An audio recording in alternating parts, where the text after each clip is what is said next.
Բարև ձեզ։ Մենք շարունակում ենք աշխատել Thunkable միջավայրում եւ այսօր ծանոթանալու ենք Location Sensor եւ Map գործիքների հետ։ Նշեմ, որ Location Sensor-ը իրենից ներկայացնում է տվիչ, որը առկա է բոլորի հեռախոսների եւ համակարգիչների մեջ։ Դրա օգնությամբ մենք կարողանում ենք իմանալ մեր գտնվելու վայրը եւ իհարկե քարտեզ գործիքի օգնությամբ արդեն տեսնում ենք մեր գտնվելու վայրը։ Հիմա եկեք ստեղծենք նոր նախագիծ, այն անվանենք Map եւ փորձենք օգտագործել հենց Location Sensor-ը։ Այստեղ կոմպոնենտների հատվածում, եթե մի փոքր իջնենք ներքև, կնկատենք, որ Location Sensor եւ Map գործիքները նրանք առանձին են։ Տեղադրենք Location Sensor-ը, ինչպես նաեւ տեղադրենք label, որպեսզի մենք տեսնենք մեր գտնվելու վայրի մասին ինֆորմացիան label-ի վրա։ Եվ անցնենք Blocks բաժին։ Այստեղ եթե սեղմենք Location Sensor-ի վրա, տեսնում ենք, որ առաջի բլոկը հենց կոչվում է Get Current Location։ Դրա օգնությամբ մենք կարողանում ենք ստանալ ինֆորմացիա մեր գտնվելու վայրի մասին։ Եկեք այստեղ նշենք, որ երբ էկրանը բացվում է, այն ցույց տա մեր գտնվելու վայրի մասին ինֆորմացիան։ Իհարկե մեր location-ը պետք է միացված լինի, հակառակ դեպքում այն իհարկե հարցնում է թույլտվություն եւ միացնում ենք։ Հիմա այստեղ տեղադրենք, որ երբ էկրան մեկը բացված է, Location Sensor-ից վերցնենք Get Current Location-ը, տեսնում ենք, որ այն տալիս է մեզ մի քանի տվյալ։ Ընդհանրապես տեղորոշումը location-ը նշվում է երկու կոորդինատների օգնությամբ՝ longitude եւ latitude։ Եվ այստեղ կա նաև location-ը, որը որ տեքստային տարբերակով է տալիս ինֆորմացիան։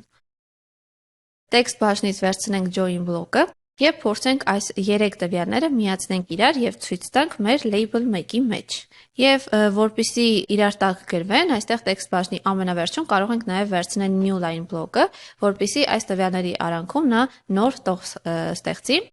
Հիմա եկեք արդեն փորձարկենք, անցնենք design բաժինը եւ եթե հիմա սեղմենք live test, տեսնում ենք, որ նա միանգամից ինձնից թույլտվություն է հարցնում, որ ես թույլ տամ այս կայքեջը իմանա իմ գտնվելու վայրը։ Տալիս ենք allow, այսինքն թույլ ենք տալիս եւ տեսնում ենք արդեն ինֆորմացիան։ Բայց տեսնում ենք կոորդինատները, Երևան քաղաքի կոորդինատները հիմնականում հենց այս միջակայքի թվեր են լինում։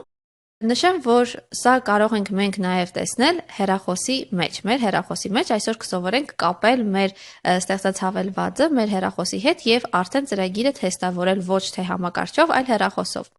Եկեք իհարկե այստեղ ավելացնենք նաև map գործիքը, որպեսզի քարտեզի վրա նույնպես տեսնենք այդ տվյալները։ Իհարկե map գործիքը, եթե հիմա փորձենք նույնիսկ թեստավորել, այստեղ այն չի ցուցադրվելու։ Map գործիքը երևում է միայն հեռախոսի վրա։ Աջ կողմի հատկությունների բաժնում տեսնում ենք այդ երկու կոորդինատները, դուք կարող եք նշել ձեր ուզած կոորդինատները, որպեսզի երբ հավելվածը բացվի եւ քարտեզը բացվի,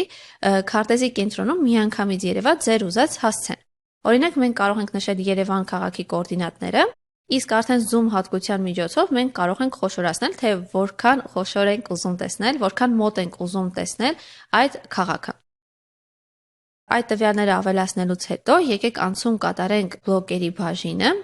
մուտք գործենք քարտեզի բլոկերի ցանկը ու այստեղ վերցնենք հենց այս առաջին բլոկը on map ready, որը որ նշանակում է երբ քարտեզը արդեն պատրաստ կլինի։ Այստեղ կան հետաքրքիր բլոկեր, օրինակ ավելացնել մարկերներ,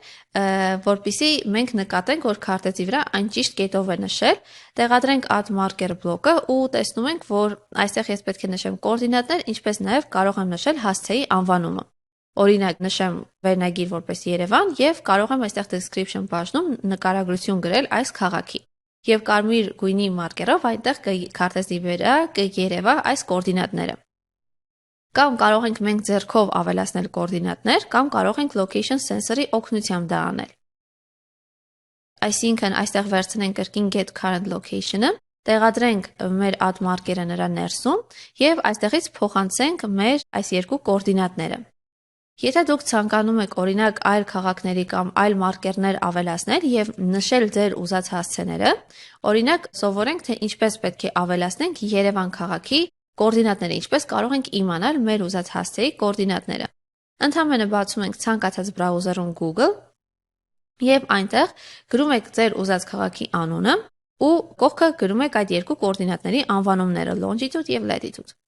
Որից հետո արդեն տեսնում ենք, որ բերված տարբերակներում հենց ամենասկզբում առկա է արդեն անհրաժեշտ տվյալները։ Այստեղ պատճենում ենք կոորդինատները ու տեղադրում ենք բլոկերի մեջ։ Ժամանակն է արդեն աշխատեցնելու եւ փորձարկելու այս տարբերակը, արդեն այս ծրագիրը, բայց ինչպես նշեցի, մենք համակարգչային տարբերակով չենք կարող թեստավորել, քանի որ քարտեզը այստեղ չի բացելու։ Դրա համար անցում կատարենք հեռախոսի մեջ եւ մուտք ենք գործում Play Store կամ App Store, ու այնտեղ դուք պետք է ներբեռնեք ահա այս հավելվածը Thunkable Live։ Ներբեռնելուց հետո բացում ենք այդ հավելվածը ու այստեղ անհրաժեշտ է, որպեսզի մենք մուտք գործենք մեր անձնական էջը։ Օրինակ, ես քանի որ իմ Thunkable-ի էջը բացել եմ իմ Gmail-ով, այստեղ նույնպես պետք է ընտրեմ այդ նույն Gmail-ը։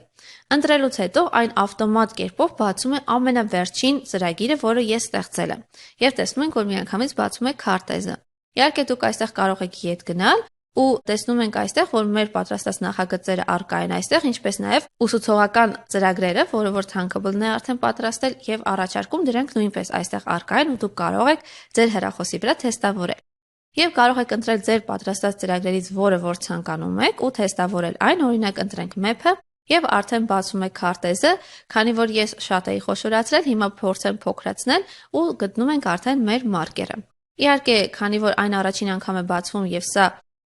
live ռեժիմով է աշխատում ծրագիրը, որոշ բաներ ավելի դանդաղ են բացվելու, քան եթե դրանք ներբեռնեինք որպես հավելված մեր հեռախոսի մեջ։ Իհարկե, մեր տեսադասերի ընթացքում մենք ձեզ սովորեցնելու ենք, թե ինչպես մեր սարքած ծրագիրը արդեն վերածել հավելվածի եւ այն տեղադրել մեր հեռախոսի մեջ, այլ ոչ թե փորձարկել Thunkable-ի միջոցով։